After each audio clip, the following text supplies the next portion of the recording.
Hello wonderful person, this is Anton, and in this video we're going to be discussing a record-breaking discovery coming from outer space. And specifically, we're going to be discussing a discovery of the most powerful laser ever seen. And yeah, here we're talking about a space laser. But just so that we're clear, this is not coming from aliens or some kind of an extraterrestrial intelligence. This is a natural object that's producing the image you see right here. And so that's essentially what it kind of looks like. But by itself, this image might not make much sense yet, because we do have to discuss exactly what this is, how this is produced, and why this is actually pretty common, except that this particular laser, or technically this gigamaser, is absolutely ridiculous. Because technically this is not the same type of a laser you can buy in a store, and it doesn't produce visible light. It's actually what's known as a maser, or a hydroxyl megamaser, that's producing incredibly powerful microwaves using a very similar principle of light amplification.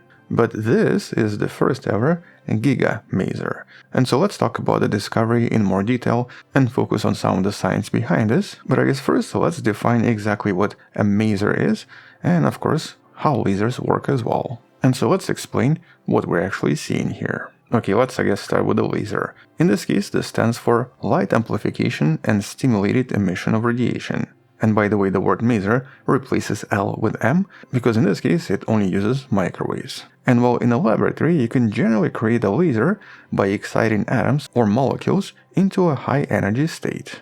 This uses a process referred to as stimulated emission that then creates light that's monochromatic or contains one color, that's also coherent or in sync, and is finally collimated or parallel. And this schematic behind me explains how all of this works in most of the lasers used today. And so in essence here we have a single photon that hits one of these excited molecules, which then causes the molecule to release an additional photon that's identical in energy and direction. Or in other words, a photon interacting with an atom ends up producing two photons going in the same direction. And so if you have a lot of these, it causes a chain reaction, which then creates a focused, coherent beam of radiation. But in a typical laser, there's also what's known as an optical feedback, or basically there are two mirrors that bounce back these photons in two directions that forces this cascading effect and amplifies the light.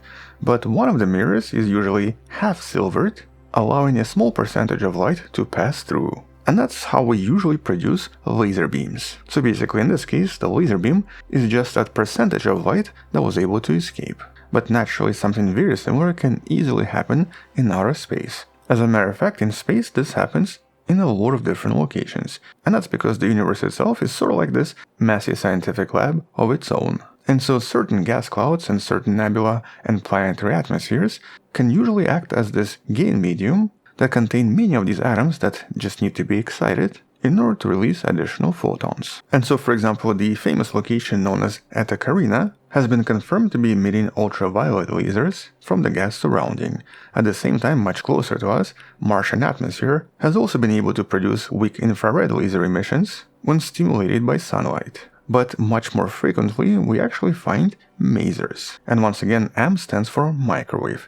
So essentially these are lasers, but instead of optical light, they emit microwaves. And it operates on exactly the same physical principle. And while in general, astrophysical masers are super common, we usually see them in a lot of different clouds of water vapor or hydroxyl molecules, which generally exist in many different locations, from young stars to various nebula to even black holes. And so when a young star illuminates some of these hydroxyl molecules, they generally end up producing a lot of microwave beams, visible as masers from various places. But we even find them right here in the solar system.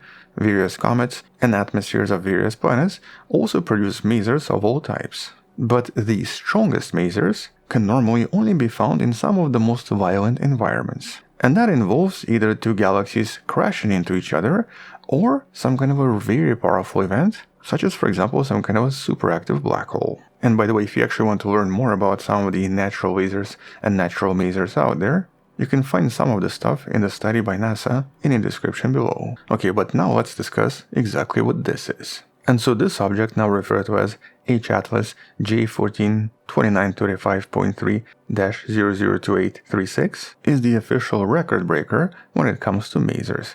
It was recently discovered by the international team of astronomers who used the Meerkat radio telescope in South Africa to find this object, and it was all recently reported in a study you can find in the description. And what makes this discovery so significant and so important is not just the power, but also the distance. The light coming from this object is approximately 8 billion years old, which means that it came from a distance of about 11.1 billion light years away from us, basically making this the farthest and the most powerful laser or maser ever seen. This is when the universe was just under 6 billion years old. And that by itself is very surprising and kind of difficult to explain. And so I guess the question here is, how exactly is this so powerful and what's producing these emissions? Because this is the first maser we've seen from such ridiculous distances. And well, like in so many other powerful cases, this also seems to be a galactic merger. And so here we have two massive galaxies colliding, and the giant clouds of gas surrounding them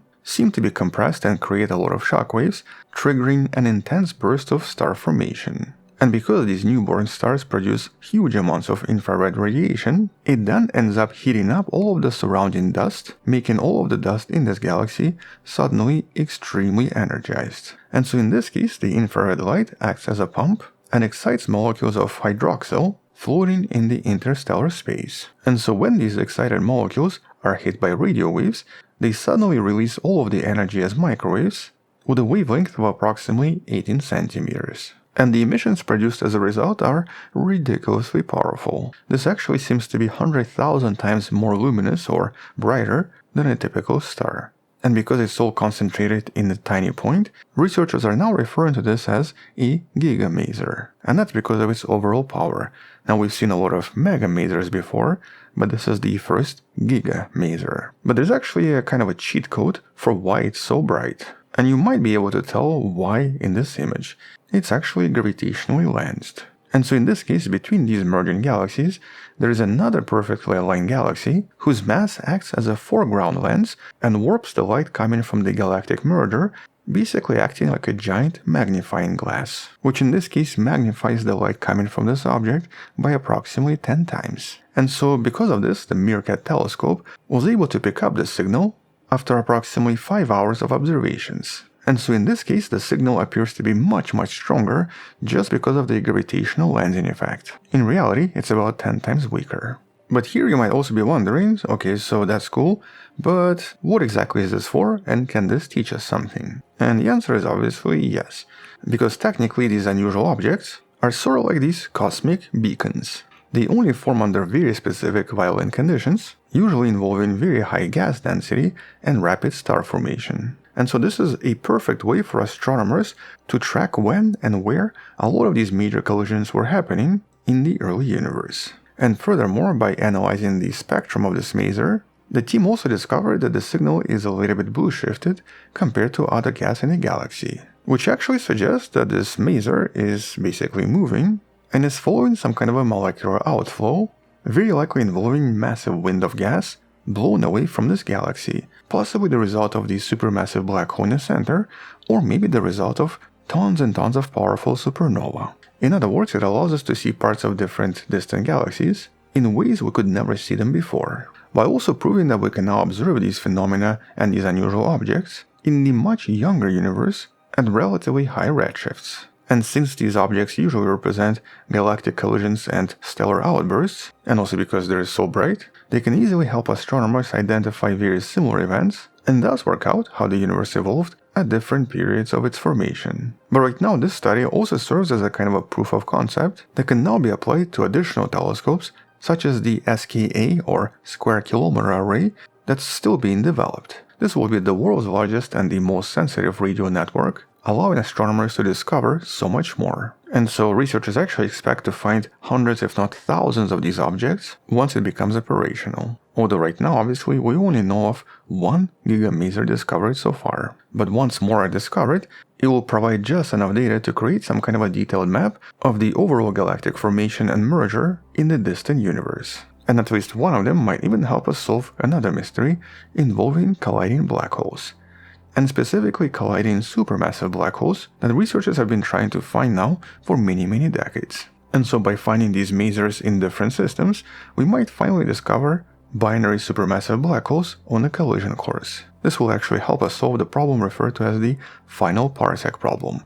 You can learn more about this in one of the videos in the description. But in short, this particular study, for astronomy at least, is kind of crucial because it sort of begins this new era where we can now use radio telescopes to directly study building blocks of galaxies at incredibly faraway distances. This is something that previously was not very easy to do, but it also means that we're going to be hearing more about these discoveries in some of the future studies using very similar methods. And so until then, thank you for watching, subscribe, come back tomorrow to learn something else, support the channel on Patreon where you can find additional videos without any ads and can DM me directly, or by joining a channel membership that grants you early access. You can also support this channel by buying the Wonderful Person t-shirt in the description below. Stay wonderful, I'll see you tomorrow, and as always, bye bye.